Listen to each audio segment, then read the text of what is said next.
Hello everybody, welcome. I just want to first introduce myself. I'm Maria Dele Carrai, and I'm an assistant professor in Global China Studies at NYU Shanghai and a fellow at the Center for Global Asia. The center promotes a study of Asian interaction, connections, and comparison, both historical and contemporary, and the social, environmental, and political impact of such connections. And the center hopes to stimulate new ways to understanding Asia in a globalized world. And there are many great events that the center organizes, and I think it's a slide before. So there are many great events that the center organizes, and you're very welcome to join our future ones. There is a QR code that you can scan, or just go to the website. And today's lecture by Professor Tim Winter, The Silk Road Connecting Histories and Future, that is based on his forthcoming book, is sponsored by the Center for Global Asia, and it is a culmination of a two-day workshop on the Belt and Road Initiative that brought together scholars from the University of Virginia, the University of Toronto, the National University of Singapore, and the University of Hong Kong, to discuss the state of the research on the BRI and seek new ways of collaboration. And the Center for Global Asia at NYU Shanghai is planning to launch soon a website on the BRI and increase research on the China BRI. And I hope you stay tuned to see our future progress on this. But today is a great honor to have here Professor Tim Winter with us. And let me say a few things about Tim Winter. Tim Winter is an Australian Research Council Professor, Future Fellow at the University of Western Australia, and a Fellow of the Australian Academy of the Humanities. And I discovered his fascinating and highly interdisciplinary work when I read his Geocultural Power, China's Quest to Revive the Silk Roads for the 21st Century, that was published with the University of Chicago Press in 2019. And the book introduces for the first time this novel concept, geocultural power, for the analysis of international affairs. And as a matter of fact, the Belt and Road Initiative has been discussed and studied very often through the lenses of geopolitics and geoeconomics. But Professor Winter focuses on the way China is reviving the Silk Road histories and heritage, and is creating a cultural politics behind the BRI that has not been sufficiently studied.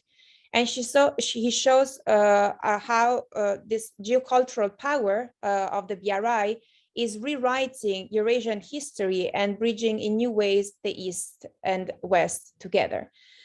Today, Professor Winter is going to talk about his forthcoming book, and we're all very excited about it, The Silk Road Connecting Histories and Future, that is forthcoming with Oxford University Press next year. And in the book, Professor Winter further developed the concept of geoculture and explores the way narratives of connected history, discourses of civilizational dialogue, shared heritage, and a language of South-South cooperation operate as a platform for international trade, diplomacy, infrastructure development, and also digital connectivity. And ultimately, the book tries to go beyond this kind of account of soft power that do not explain very often much about China expansion, and looks at the dynamics of geocultural power. But without further ado, I leave the floor to Professor Winter. And just for those that want to ask questions, you're free to do so during the lecture or after, typing your question in the Q&A part. So thank you, Professor Winter, and the floor to you.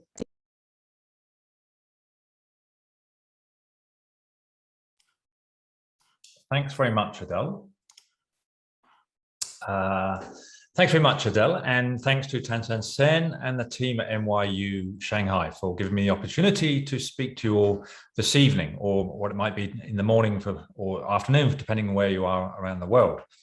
So as Adele was indicated, I'm going to give somewhat of a summary and an overview of the book that's coming early next year, hopefully to be published around February or March time, early next year. Now, I'm sure all of you are familiar with the idea of an historical Silk Road, and these books form part of a Silk Road publishing boom that began in the 1990s. In the last few years, we've seen a dramatic proliferation of Silk Road history books, as this slide begins to indicate. And together, all these types of books draw on manuscripts, archaeological sites, and a range of artifacts to depict histories of exchange, trade, and mobility. But we've also seen the idea of a new Silk Road emerge around the idea of pipelines and roads and highways and rail lines and of connectivity. But also more recently, as some of these covers here indicate, the digital Silk Roads, topics around artificial intelligence and so on and so forth. Now, these are seemingly entirely disconnected topics. The old Silk Road and the new one sit within entirely different sections of bookshops or libraries. The old might be those books that talk about the old Silk Road might be located in the history section or philology or archaeology sections. And the new sits in international relations, international affairs, geopolitics, development studies, or technology. But what happens when we put these two together? So that's one of the aims of this forthcoming book. And it shows and it tries to argue why this bifurcation between the old and the new is in fact a false separation, and demonstrates why they are inherently connected. So firstly, we need to see them as narratives about the past and the future that are both constructed in the present. But more significantly, over 5 parts, the book shows how the old, the so-called ancient Silk Road, and the new Silk Roads of the 21st century, co-produce each other.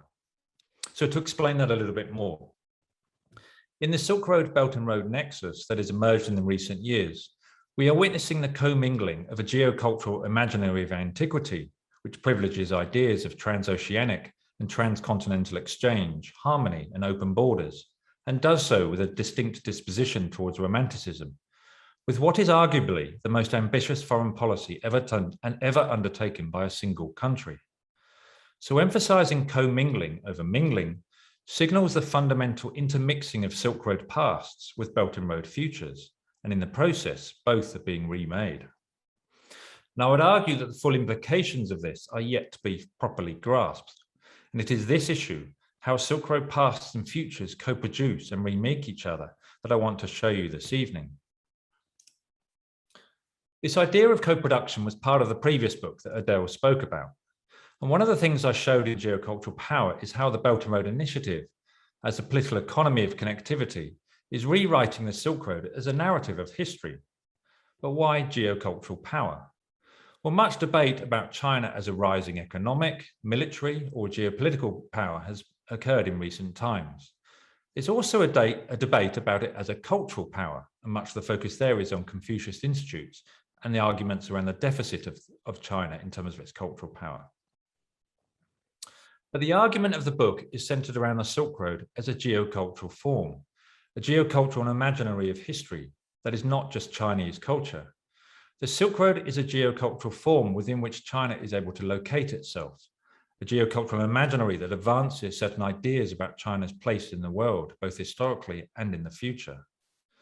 So geocultural power comes from the ways in which it allows Chinese institutions and individuals to think and act at the scale of continents and oceans, and to build imaginaries about past and futures at that scale. So part of the book traces how the Silk Road enables China to export its cultural and social goods. But I also argue that geocultural power comes from the ways in which other countries simultaneously build their own narratives about the past and the future for domestic or international purposes. In China's words, this is the shared heritage, shared futures dividend. So one of the things I emphasize more in the second book is how Silk Road narratives differ in different regions. In Africa, Asia, Europe, the Middle East, the Silk Road takes on different inflections, and it is told through different historical figures and themes. And so as China takes over the authorship of the Silk Road, we are seeing a narrative emerge that is more China-centric.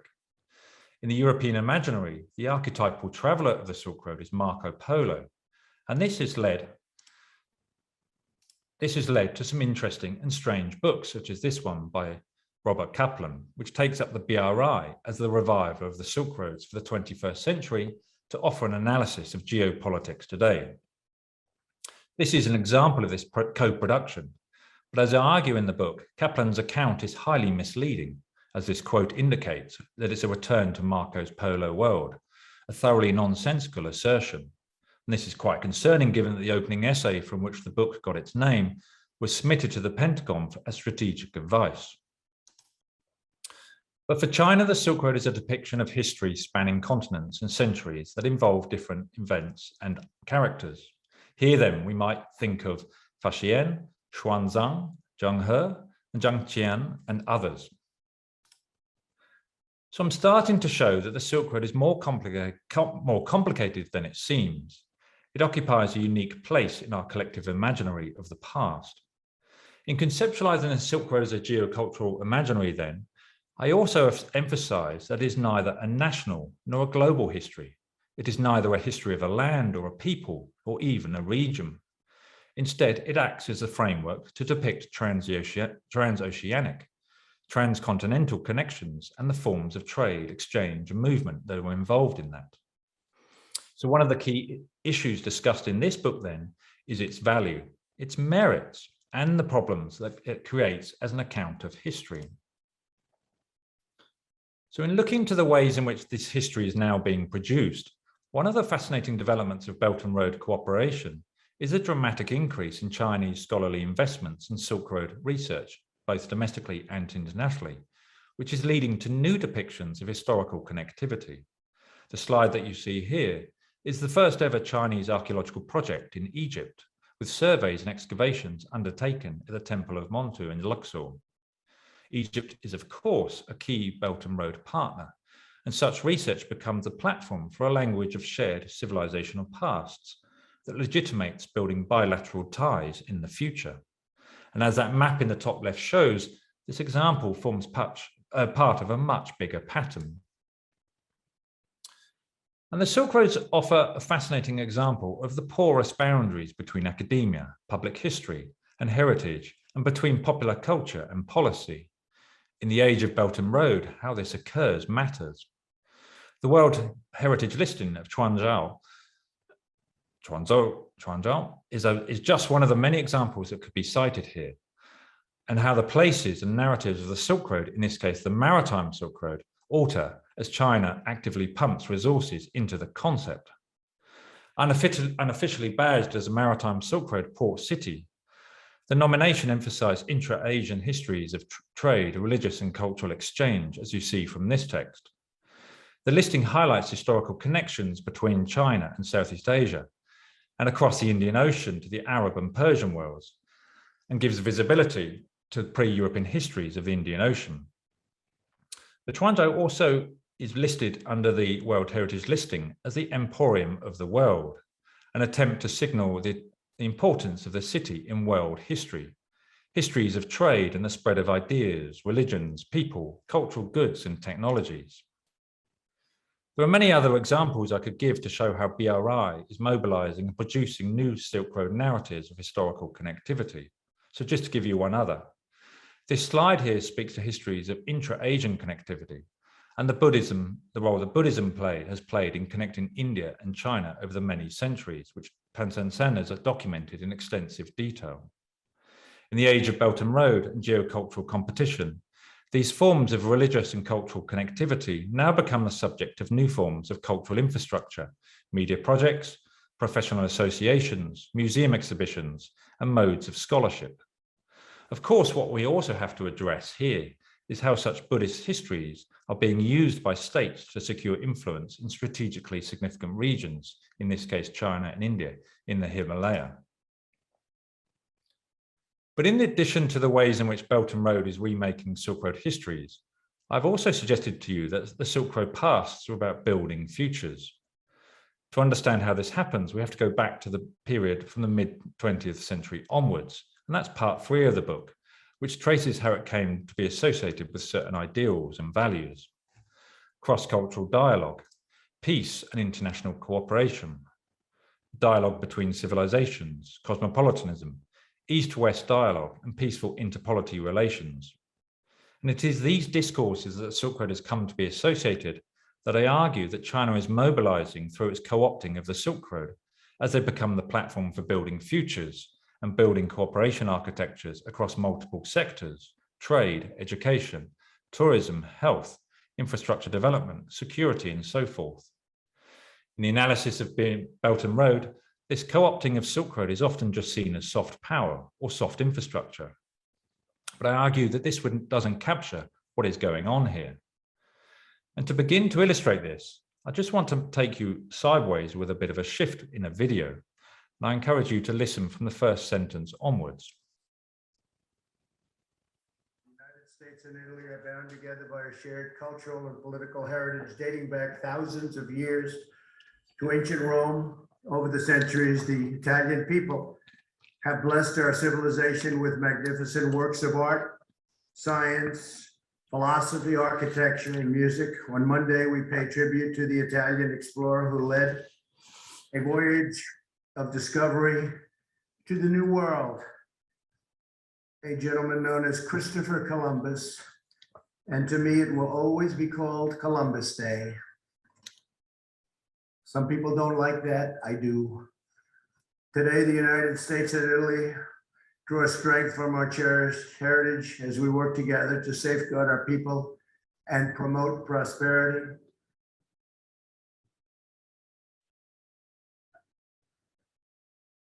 I've come here today to reaffirm one of the oldest, one of the strongest alliances the world has ever known.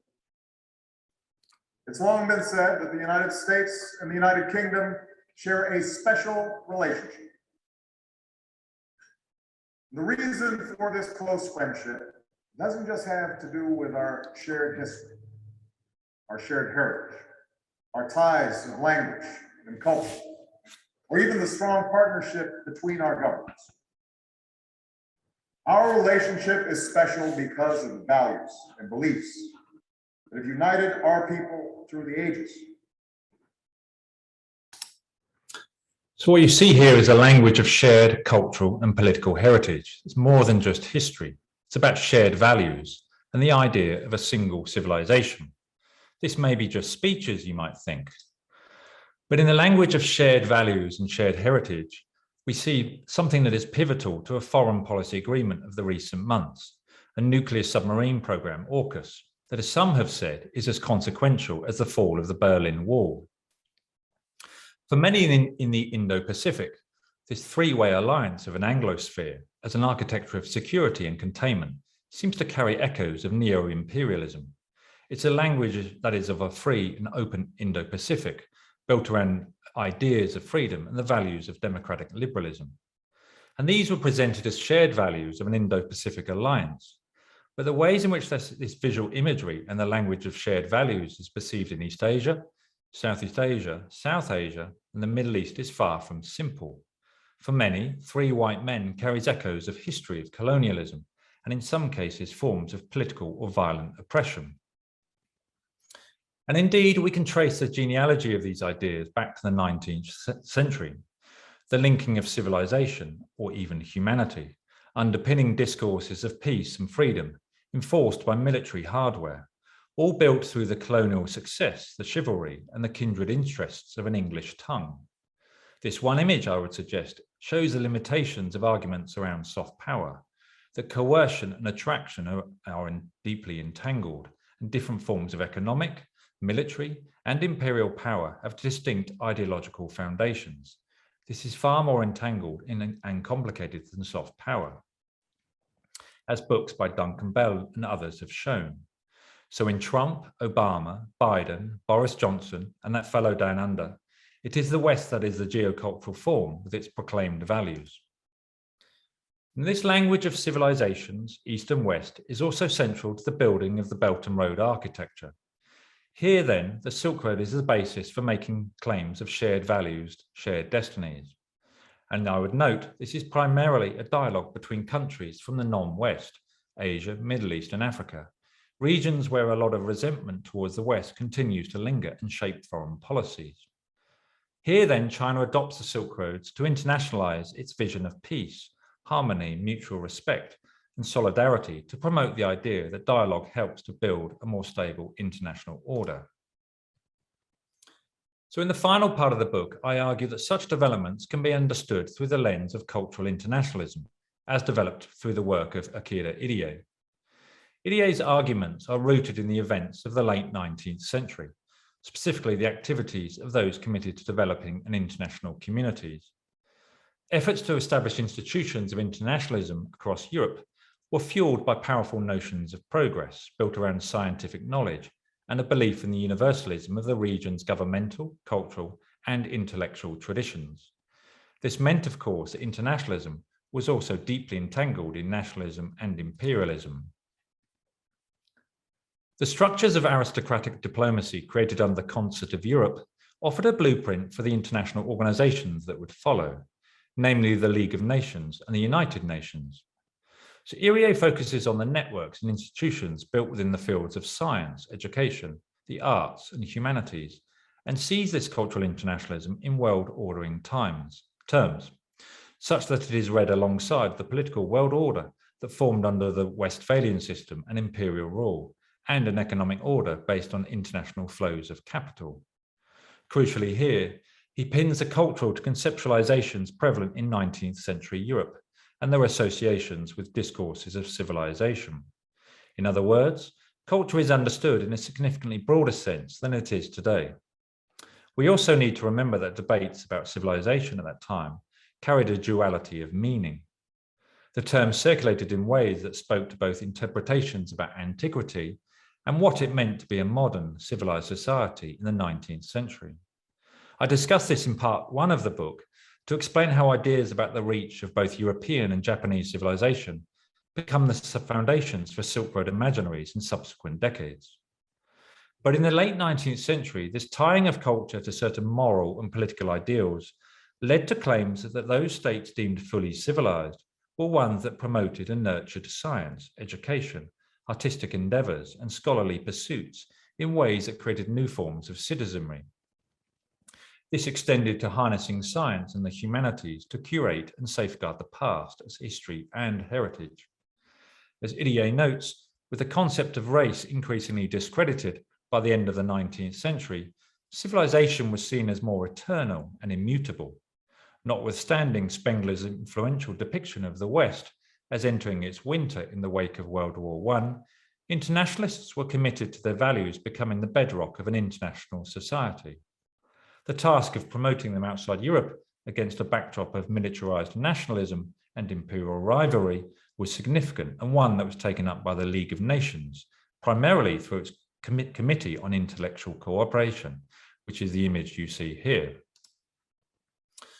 This committee provided the foundations for the creation of UNESCO that after World War II, which has mobilized science, education, and culture for the promotion of peace and international stability ever since. But as Irie reminds us, the United Nations constitutes only a small part of this cultural internationalism, and his account points to the dramatic growth of non-governmental organizations in this space over the course of the 20th century. By the 1990s, the international structures of cooperation built up across a number of domains were significant contributions to a post-Cold War global order and discourses of global governance. Of course, this does not mean to say that these networks and associations and their internationalist ideals have sat outside or been free from the strategic interests of powerful nations, far from it. In fact, we need to tie this history of internationalism to the geoculture of the liberal world order, as documented by Immanuel Wallerstein in his 1991 book, Geopolitics and Geoculture. Wallerstein argued that this involved the exporting of European epistemologies and ideals with a confidence of their universal value. In a similar vein then, to return to this slide, Duncan Bell traces the thinkers, ideas and movements that formed part of a project to reorder the world around liberalism.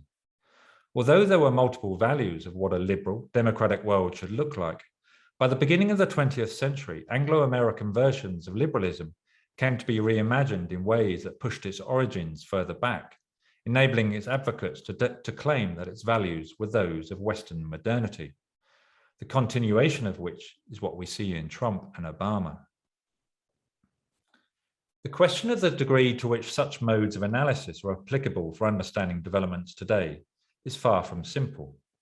China's ambitions to secure influence internationally clearly have very little to do with the promotion of liberalism or free market capitalism. Equally significant, the problems of drawing clear distinctions between state and non-state actors when analysing China further clouds assertions around internationalist vision versus state ambition. In putting such questions to one side, the comparative I draw here involves the convergence of particular state ambitions, civilizational discourses, and modes of cultural internationalism that have world-ordering possibilities. Today, peace, harmony, trust, and mutual respect are the mainstays of China's diplomatic discourse for reviving the Silk Roads of the 21st century. Since the Second World War, the Silk Road geocultural imaginary of roots and harmonious exchange has been deployed by organizations in an effort to counter the hegemony of rooted pasts associated with the territorial nation. But I would argue that these two elements, nationalism and internationalism, cohabit the forms of Silk Road cultural and heritage diplomacy that China has now set in motion. In developing such forms of cooperation, China signals its commitment to safeguarding and preserving history and culture as a modern civilized state, in line with the cultural internationalism discussed above. But it does so in ways that decouple culture and development from human rights discourses and the demands for government and governance reforms that have characterized Western aid in recent decades. But it is also worth noting that geocultural concepts have the capacity to accommodate shifts in the discourses of global governance and international cooperation as new priorities and paradigms arise. This was true in the 19th century as it is today, as exemplified by COVID-19.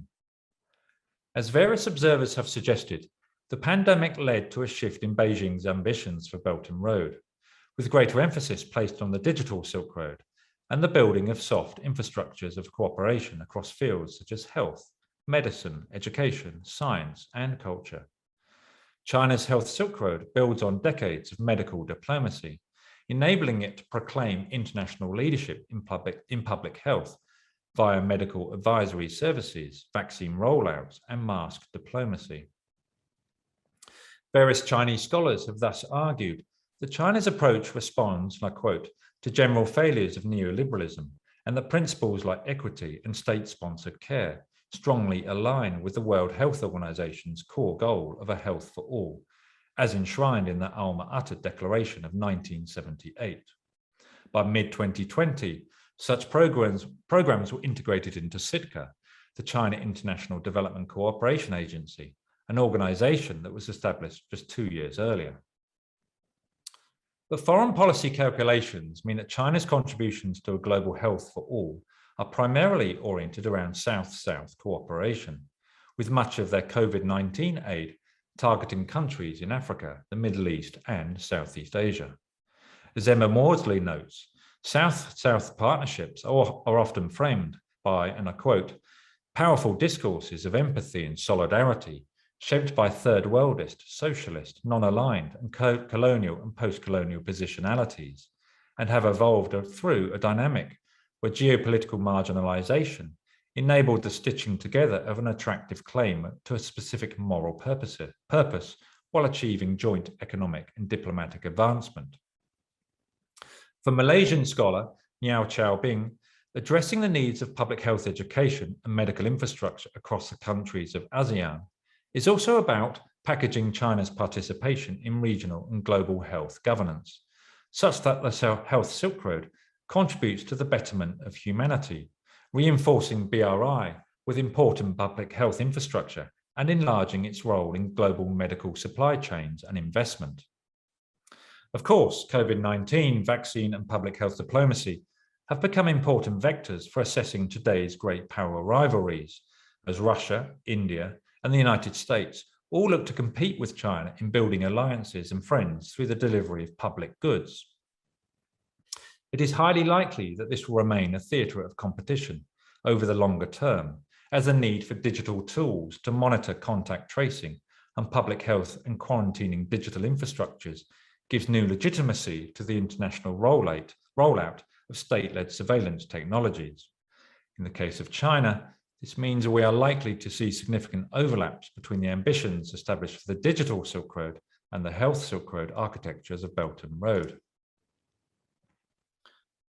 Post-pandemic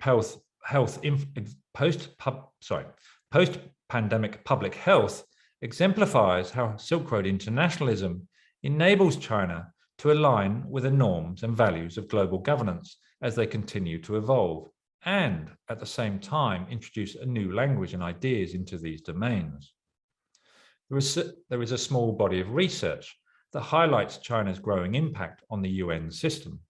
One pertinent example here is UNESCO, to which China has become the largest financial contributor at 15% of total budget in 2020.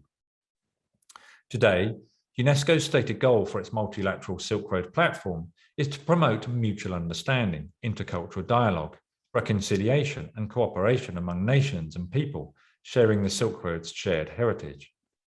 But this is also couched within the larger framework of the UN's 17 Sustainable Development Goals, or the SDGs. As a result, then, the Silk Road is not only put to work in the promotion of peace, justice, and strong institutions, it is also now harnessed to reduce inequality and to promote gender equity and youth education, as well as to give coherence to the conservation of land-based and underwater habitats endangered by climate change and human intervention. Since the launch of the Belt and Road Initiative, the United Nations World Tourism Organizations and the UN Alliance of Civilizations have also adopted Silk Road initiatives oriented towards the SDGs. By nestling conferences, exhibitions, and media projects about civilizational values within such architectures of cooperation, China is able to proclaim that the country has certain qualities as a civilizational state, which enable it to provide leadership in global affairs.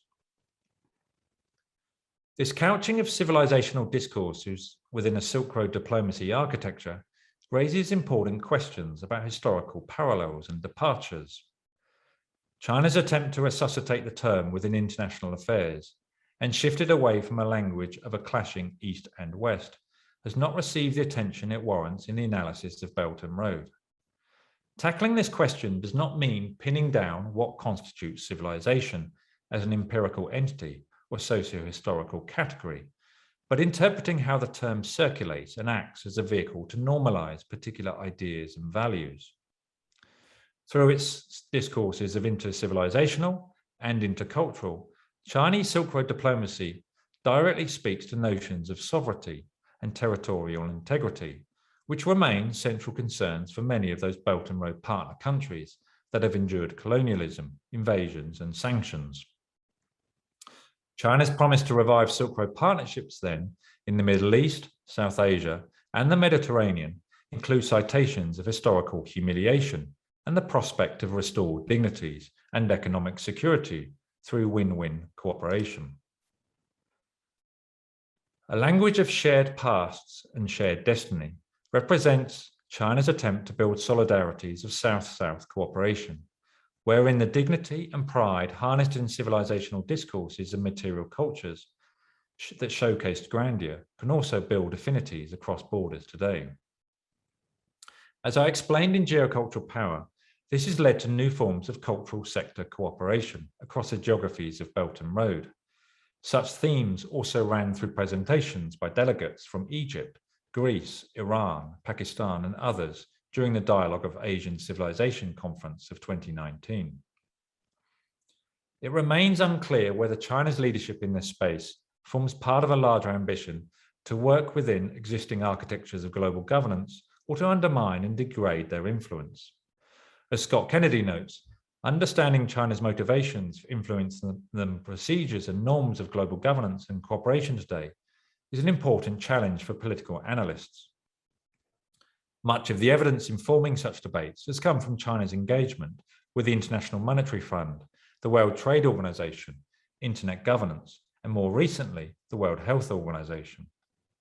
For Kennedy then, China's ascension to the inner circle of the WTO in 2008 marked the country's arrival as a global governance insider. Of course, no simple label can be applied to account for the complex forces running through this landscape, which stem from and result in various combinations of both liberal and illiberal values.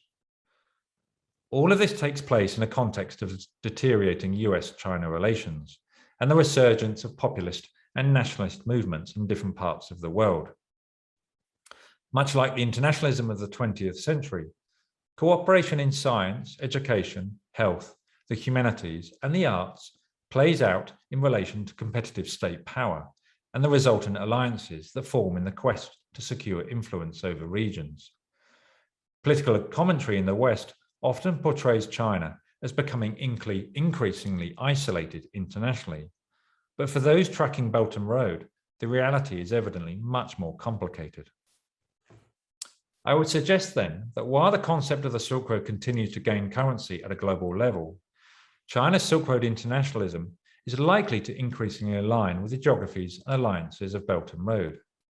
It is a situation that raises fascinating questions about Beijing's proclamations to foster dialogue between East and West, between civilizations, and between those in the global South.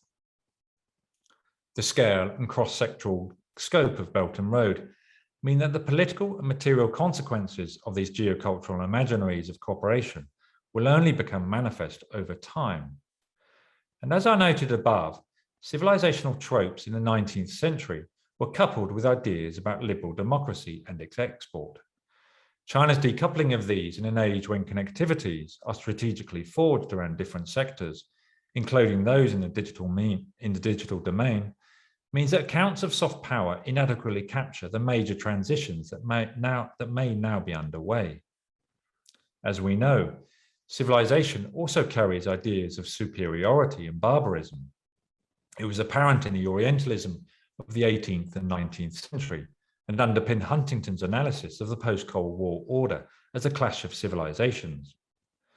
So I offer this new book then as a prompt to consider how we might think about formulating a field of Silk Road studies, asking whether today's Silk Road internationalism introduces a new cultural politics into international affairs, wherein a state-led dialogue of civilizations forms part of a wider ambition to build those linkages that are captured by the term South-South, and what consequences this might hold geopolitically.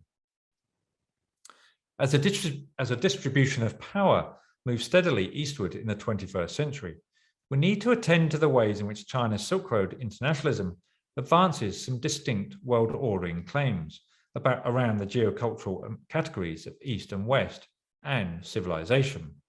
As Wallerstein noted, geocultures need to be read as architectures for the setting of norms and advancing particular worldviews that are deployed to impose a sense of directionality on international affairs. And in this regard, I would argue something fascinating seems to be happening today as imaginaries of East and West alter and shift again.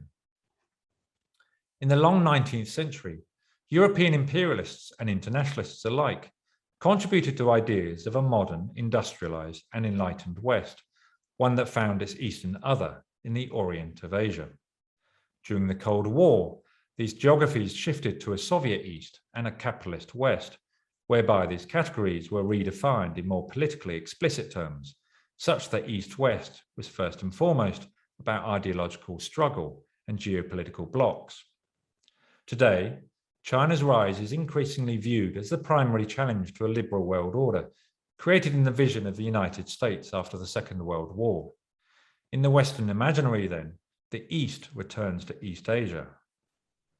But in branding the Belt and Road Initiative as the revival of the Silk Roads for the 21st century, Chinese geopolitical ambition and cultural internationalism simultaneously put back into play a language of East and West oriented around Eurasia, which, from a Chinese perspective, decenters the United States from world affairs and in world history. Thank you.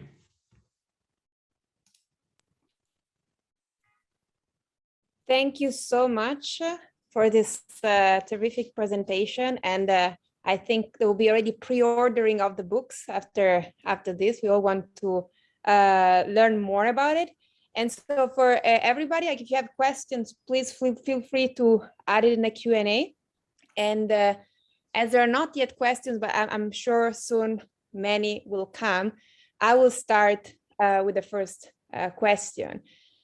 And so China, it seems like from your presentation that the China reordering of the world through culture seems a bit more vague than the Western sort of civilization mission that has more kind of definitive values such as liberal democracies and so forth. So China promotes peace, harmony, mutual respect, empathy, win-win cooperation. And so this seems like fine to accept, doesn't seem that threatening, right? And I wonder, like, what is the difference between like China? Where is the violence, if you want? Where is the civilization mission in China reordering the world and it's in its Silk Road internationalism? And what exactly the direction in Wallerstein terms, right, of this civilization reordering? Because you said it's China centrality. China wants to be central again. It wants to decenter the United States. But again, to me, it seems so much more peaceful, right, than the West. It lacks more of that civilization mission that characterized much of Western imperialism and expansion. And also, I think in the West, we can probably determine who writes this reordering project, who come up with these ideas, right? Intellectuals or you know, political figures. Do we have the same sense in China for who start reordering the world? From where these ideas come from? Is Xi Jinping? Is someone else? Is someone in the circle? So how do you have any sense of like how this reordering of the world in China is made? Where does it start?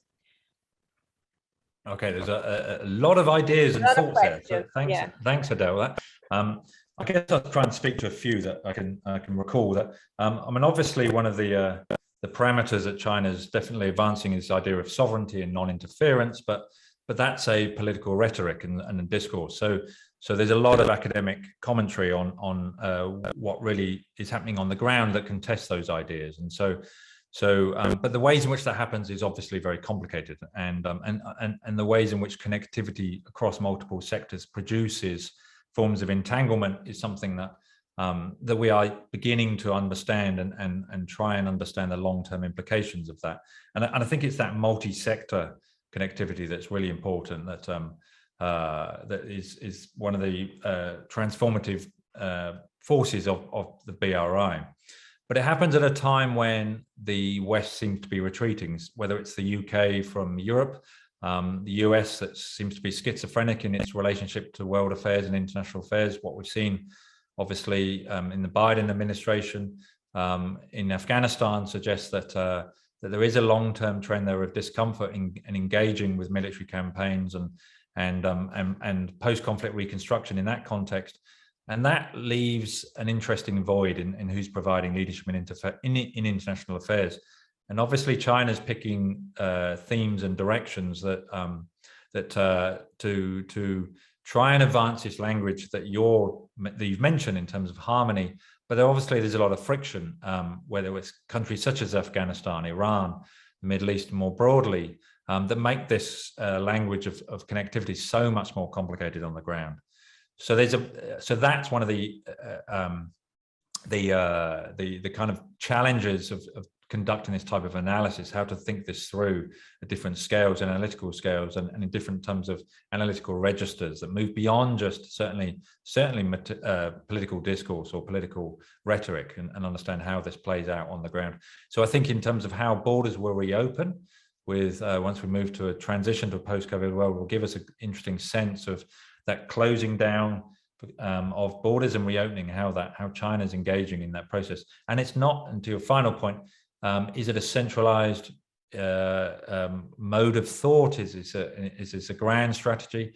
I think it's much more complicated than that. Obviously, it's a much more diffuse. China's engagement with different regions is so much more driven by different provinces and cities and so on. But also, it's the ways in which I mean, I think the interesting thing about this whole Silk Road language that has emerged is I don't think it's taken on a life of its own, and so this is producing phenomena and ways of creating new discourses in international affairs that I don't think certainly were not intended in the first place. back if we rewind to 2013, 2014. Thank you.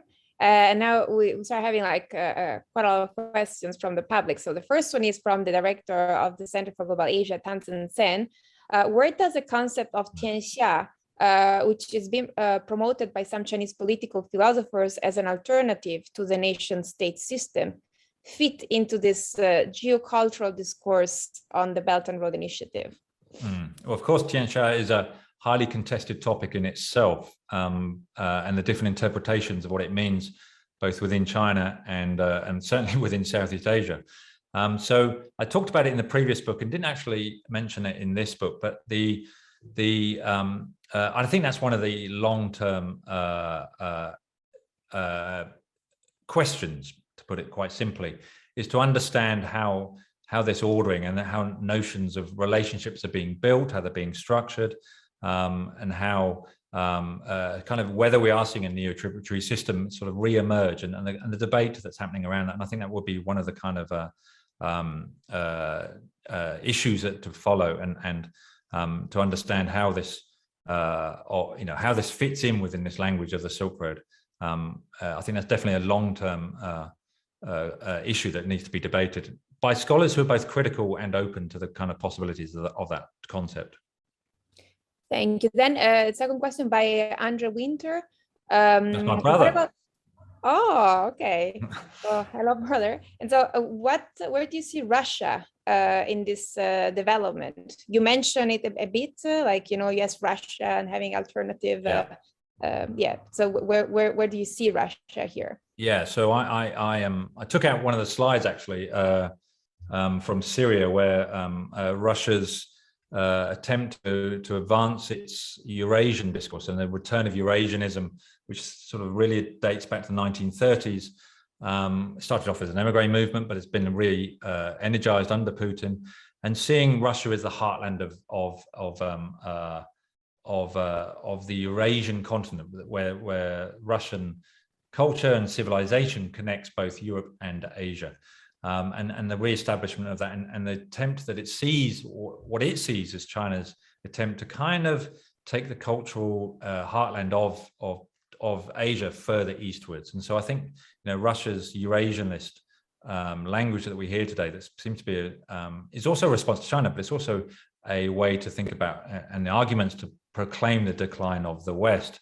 So I think, yes, that's one of the topics, hopefully, for the next book, is sort of look at the ways in which India, China, Iran, Turkey, and others are using these discourses of history, cultural, ethnic, kind of expansive histories, to create and build futures, both for domestic purposes and internationally. So yeah, I definitely think that Russia is a key force in responding to these kind of geocultural forces that we're seeing coming out of China. Thank you. And then we have another very interesting question by Gay Yeomans. And so he understands that the BRI has been originally framed in a time frame stretching up to the 2050, right? From the millennial past to 2050. Do you feel that this temporal perspective register is still applicable, or is it changing? If it's changing, can you offer any thought on what may be driving this transformation or this reimagining? I think so. I think everybody talks about China's 30-year plan, and I think it's obviously not as simple as that, obviously, and we're seeing that in the way domestic politics is playing out in the last few years again. And so I think so I'm just losing the questions. There's more they jump around. So I think yes, obviously. It is a long-term ambition, and I think what will be interesting to see is if the degree to which the Silk Roads remains a long-term plan, and the ways in which it underpins this idea of China reimagining its place in the world, and it may outlast a Belt and Road Initiative if things change domestically within the CCP, then we may see something slightly different emerge. That's what's happening in response to COVID and the economic downturns that's caused.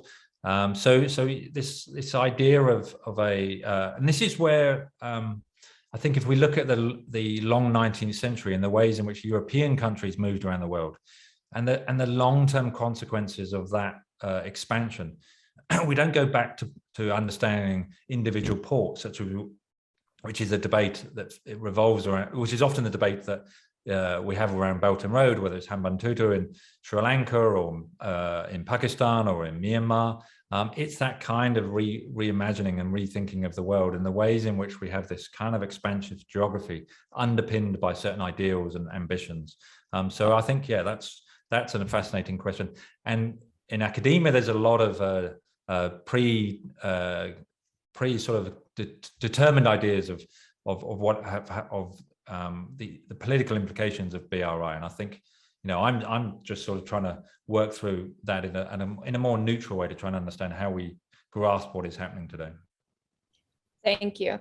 And I think, yeah, the BRI is here to stay. I mean, I remember when I started doing the research on the BRI, people say, oh, but this is another of this idea that is thrown up there by the Chinese elite and is going to disappear, like, you know, harmonious society and things like that. But I feel like it has such a weight globally, right? And as you also said in your talk, like all these different countries are now start to reinterpreting, having all this reimagination of this BRI. So I think in a way or another, is going to stay. It's highly productive for countries such as Iran, Afghanistan, or Greece and Italy. Yeah. So let's go to the other question by Prajakti Kalra. So in your previous work, you have talked about how Japan had used the Silk Road discourse starting in the 1970s and how UNESCO and other UN international organizations helped begin this East-West dialogue. So what is new in terms of United Nations and the World Health Organization, etc., doing this again with China's inclusion? Isn't this part of an older dialogue which sees the East-West as pitted against each other? Yeah, that's a really interesting question. And to briefly unpack that, I think what often, so in the West, and particularly in Europe, the Silk Road is seen as a language of East-West connectivity. However, within Asia, it's often framed as a language of intra-Asian historical connectivity. So it somewhat mobilizes and remobilizes, and this is one of the other issues to follow, whether we're seeing a sort of re-emergence of ideas of Pan-Asianism that emerged, that stabilized at different points in the 20th century. So how this language of connectivity between the Arab world and East Asia and the Persian world that's being re-established, how that relates to I mean, one of the discourses is you can track the rise and fall of Asia as you track the rise and fall of the Silk Roads. So yes, it's interesting to see whether this produces really what kind of parameters of dialogue of civilizations it's really producing, and whether it's creating new forms of East-West divide, which is what I sort of indicated right at the end there. And tied to this question, because the BRI also includes Latin America, right? Like exactly, everything. Yeah. So where do you think Latin America fit in the narrative? Like, because, you know, we think East-West, and East-West is very limited, actually. It's Europe and China, but now it includes Africa, it includes Latin America, which is very far. So yeah, that's also kind of interesting to think about. The key thing about the Silk Road, is it's a triumph of narrative over geography or history. Yeah. So it can expand and it's extrapolated. So when it was first conceived in the late 19th century, it was conceived in very narrow temporal and geographical terms. And what we've seen, and this is what I traced in the book, over the course of the 20th century, it greatly expanded in terms of the number of centuries that it seems to include as a narrative of history and the regions. So under the BRI, and this is why I say about the BRI remakes it. We have the ideas of a polar Silk Road. So yes, you can think about trade histories that connect the South America and East Asia or Central America, and how those might be part of a kind of a new, more expansive Silk Road history that gets kind of legitimized through these kind of connectivities of the 21st century. Thank you. So let's go to the next question by David Palmer. So given that the Silk Road is not uniquely Chinese trope, have you come across any interesting narratives of Silk Road being developed by another non-Western country in the context of the BRI? and how these advance their own strategy different from China's. Absolutely, David. Yeah, I mean, that was part of the theme of the first book. And interestingly, with the Silk Road, each country sort of co-opts it to suggest that they were the origins of the Silk Road, and that culture spread outwards for there. So I've been at conferences where Iranian, Indian, Pakistani colleagues are arguing that theirs was the center of culture through which, you know, ideas, technologies, and cultural goods diffused. So yes, it's a narrative which different countries can buy into and appropriate in different ways, and that's what's so fascinating about it. But linked together by the ideas of this transmission, mobility, connection, and exchange. And I think that tied to this, what makes a narrative successful also? Because I think, Exactly, you know, when you right. talk about power, power is always relative. I mean, you can have absolute power, but it's also relative, especially cultural, like the cultural power that you talk about. Do you have you ever thought, like, also more in terms of theoretically about when geocultural power is successful? What makes a narrative successful in other countries, right? Because we can have all the narratives we want, but then if the other, you know, it's not like going with military, like that you are like objectively more successful, but like with these narratives.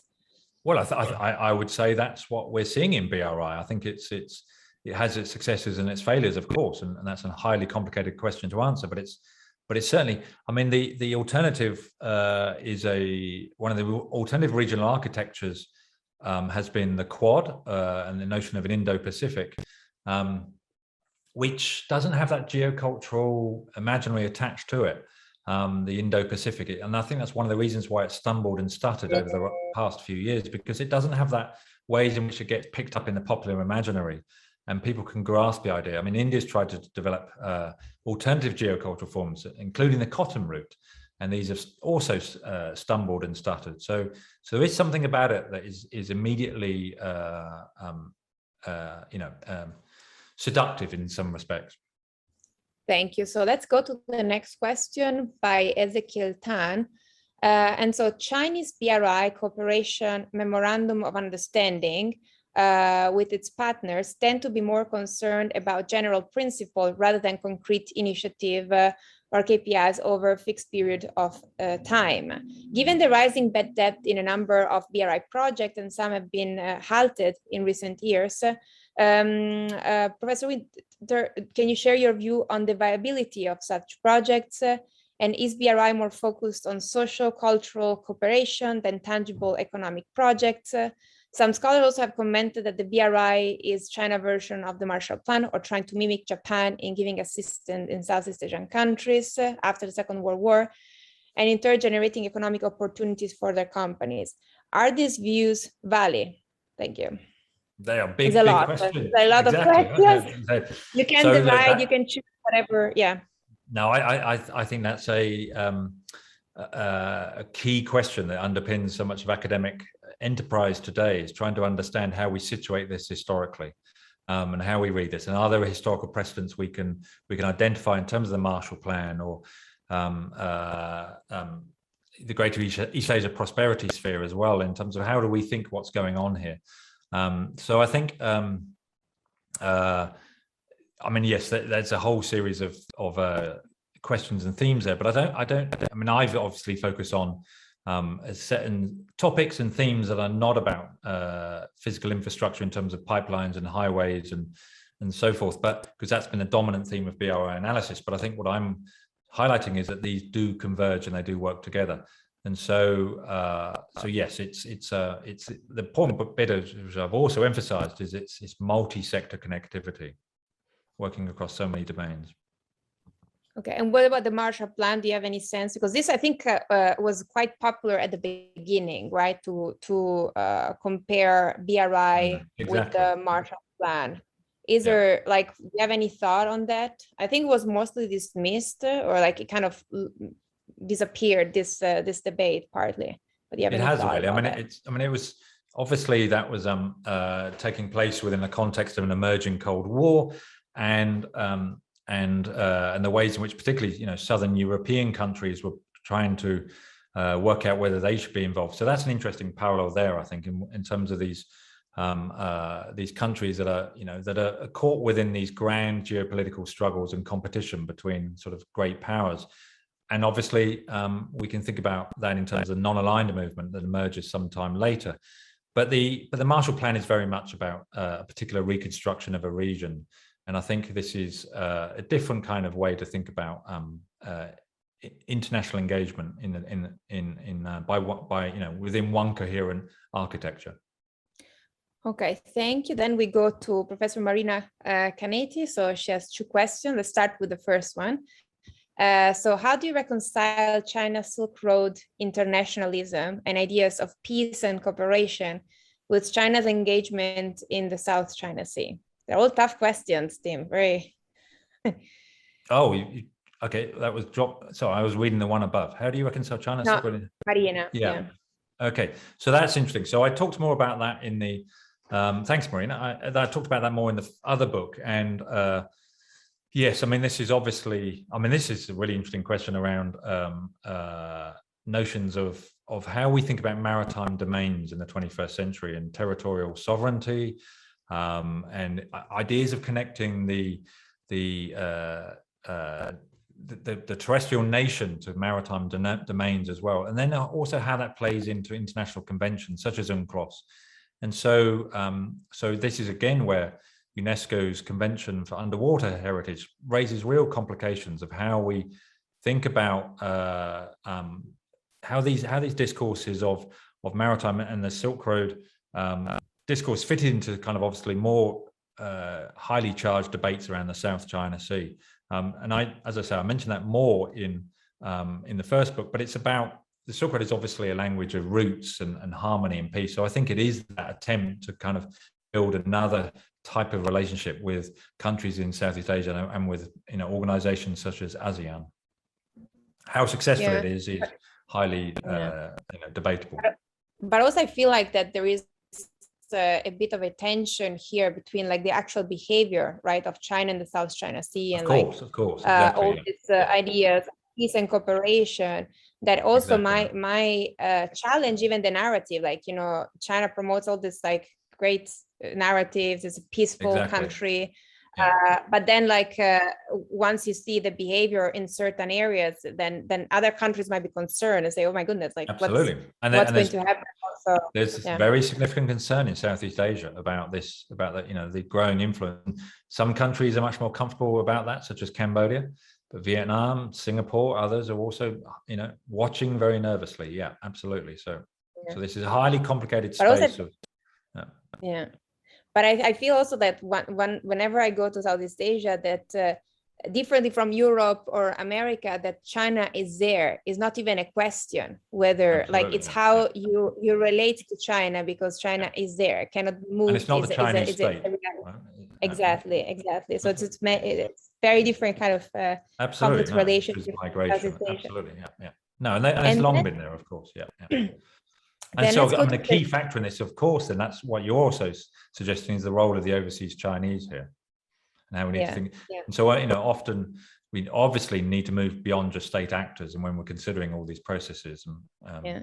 And even the state per se, that is, we always think of China as a monolith, right? With the central state having control over its economic actors abroad, but sometimes even state-owned enterprises, like the central state lack control of these actors operating abroad. And so, plus you have the private companies and the people, workers, Chinese. So it's very kind of complex presence and also diffusion of the narrative from the central and also heritage. The role of different cities. And Maria, I was going to say the role of the different cities. Go on, sorry, Abdel. Yeah. Sorry, now let's go to the second question of Marina. So some analysts are pointing to an entirely new ideology emerging in China with a crackdown against powerful companies like Jack Ma, removal distribution of wealth. How does this ideological fit with a cultural, historical narrative. And again, I think here Marina wants to point at this contrast, right, between what is said, what is the narrative, and the reality. But I feel this is something that is shared by all this narrative, also the one of Obama and Trump, like what we hear before, that there is this gap between what is said and the reality very often. So what are your thoughts about the second question of Marina? There's a gap, but I also think there's some consistency there, in the sense that this idea of constructing notions of what it is to be a Chinese citizen and pride in the nation, that is a kind of form of sort of cultural engineering that's obviously been so prominent in 20th century Chinese history that's still playing out today. Obviously, these goes in waves. It's sort of crackdowns opening up that happen. So we are at a particular moment in that process, and whether that may shift in a few years, that will be we will wait to see that. But I think this this idea of you know, what constitutes China today, both domestically and internationally, is something that obviously is being thought about at a high strategic level. Okay, then we have a question from Tong Lan. How does China Eurasian-based civilizational order interact with earlier notion of Pan-Asianism, such as the one put forward by Japan in the 1930s? Have you ever thought about like these interactions between different narratives, imaginaries of the past elaborated by other countries? Absolutely. So that is part, I can't remember now, but that's certainly part of part one of the book, and I kind of revisit it a bit later.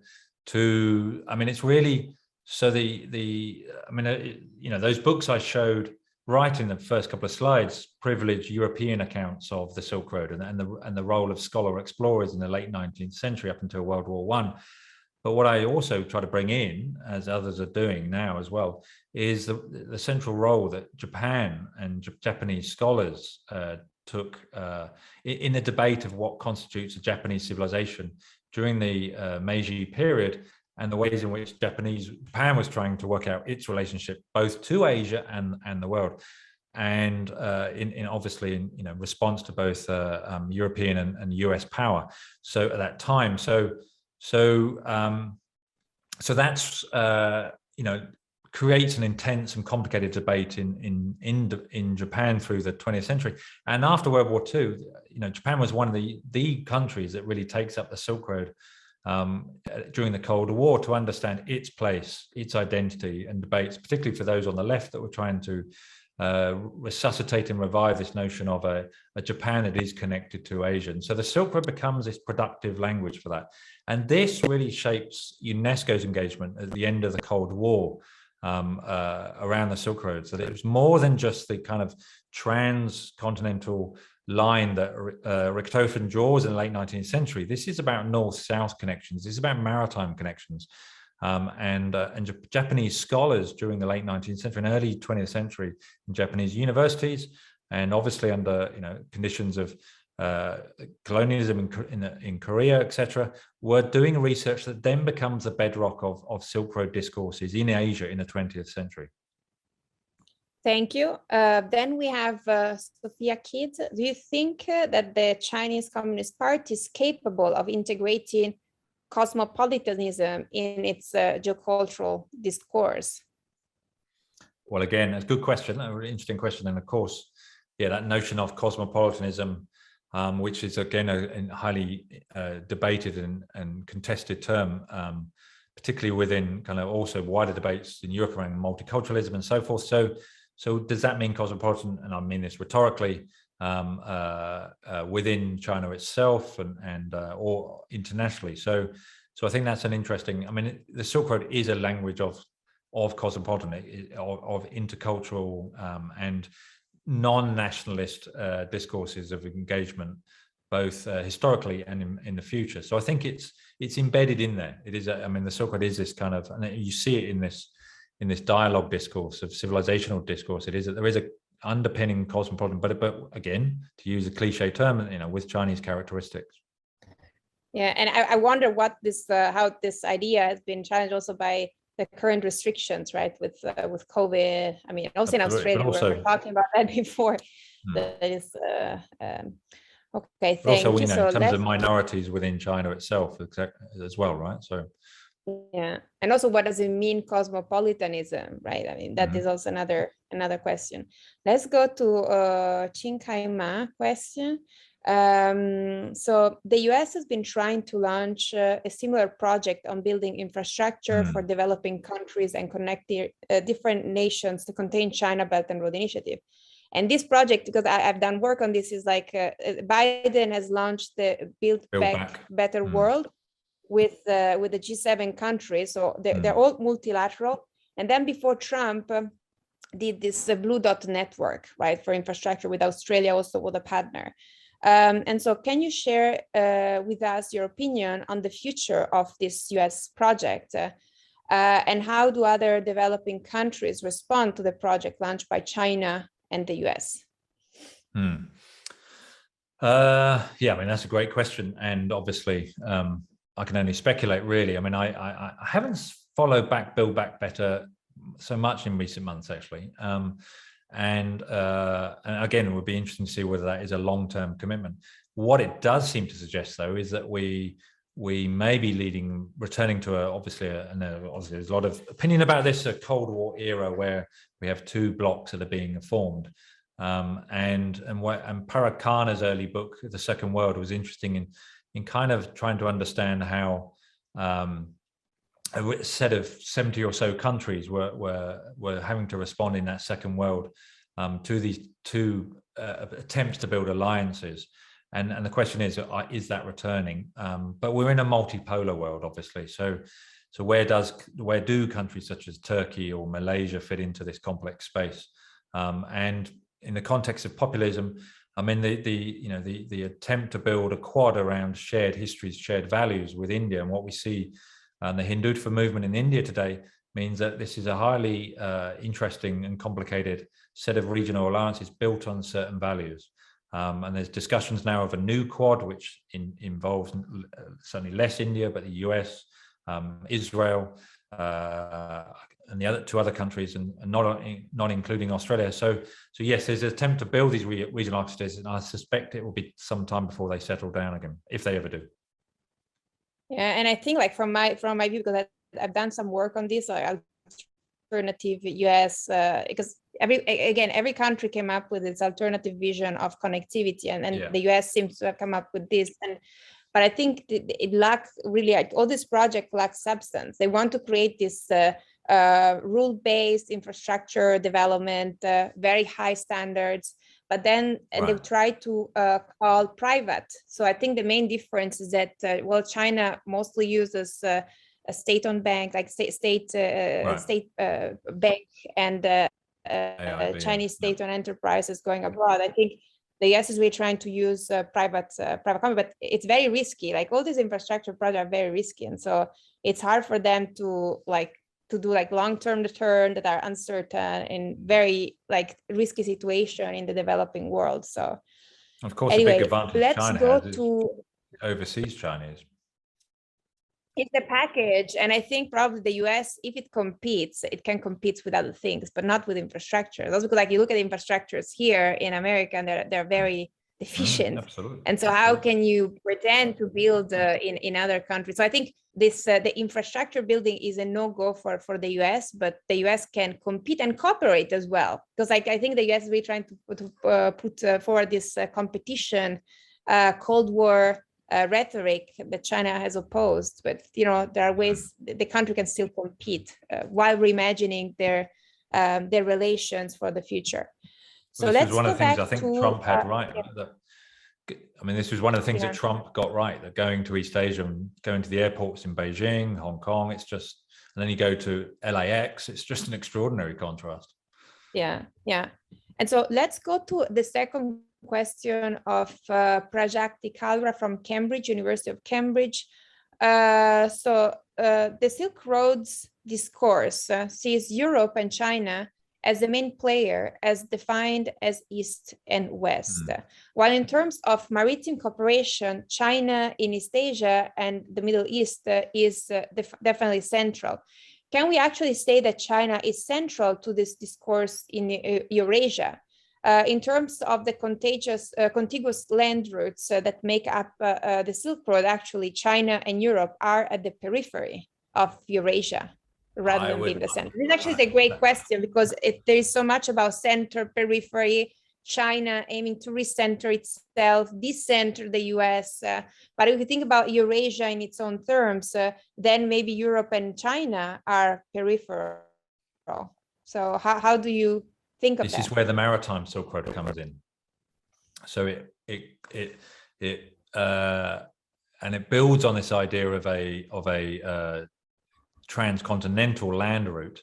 But once you include the notion of a maritime Silk Road, then you start to see that it takes you down to Southeast Asia, across the Indian Ocean, and down to Africa. So I think, yes, there's no center on a map that you can pinpoint and just say this is, that may be somewhere like, I guess, Kazakhstan or somewhere such as that in the Himalaya, perhaps even. But that's, I think the imaginaries of center is the Maritime helps to add this idea of the Middle Kingdom again. That brings in multiple regions in ways that the overland never quite did. So part of I would say part of one of the bits I haven't mentioned is part 4 of the book is kind of the ways in which what's so interesting in the Silk Roads as a geopolitical and framing is that the ways in which we thought in the 20th century of the competition that started in the early 20th century between heartland, the notion of the heartland, and Mackinder's idea of Russian continental power compared to maritime power of the British Empire, that was a kind of framework of a geopolitical analysis that runs right through the 20th century to make this contrast between the two. And this sets up geographies of analysis around Central Asian centers. So in the US, you have particular centers of research, notions of Indian Ocean research, so on and so forth as well. And it separates those two domains, and you get experts in those different domains that don't necessarily talk to each other. And what we see in this idea of an overland and the maritime Silk Road is this need to, as a kind of architecture that has geopolitical consequence, is a scale of geography where this kind of analysis needs to come together. And it's a way that combines maritime and continental power with, in a way that a lot of analysts sitting in Washington haven't been trained in terms of their own scholarly training. Okay. Thank you so much. I think that was our last question. And if there are no more questions from the public, I think we can let go. I think there's a talk about BRI because it's so broad, and then I think the public can ask all sorts of questions, right? Random. So it's particularly exhausting.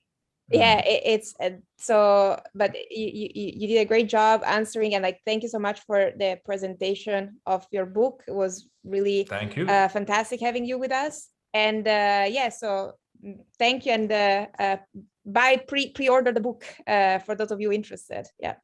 Thanks for the plug, Adele. That's much appreciated indeed. Yeah, thank you. Yeah. And thanks very much again for the hospitality and offer to present today. That's much appreciated. Okay. Thank you so much. Bye. Yeah. Thanks, Adele. Yeah.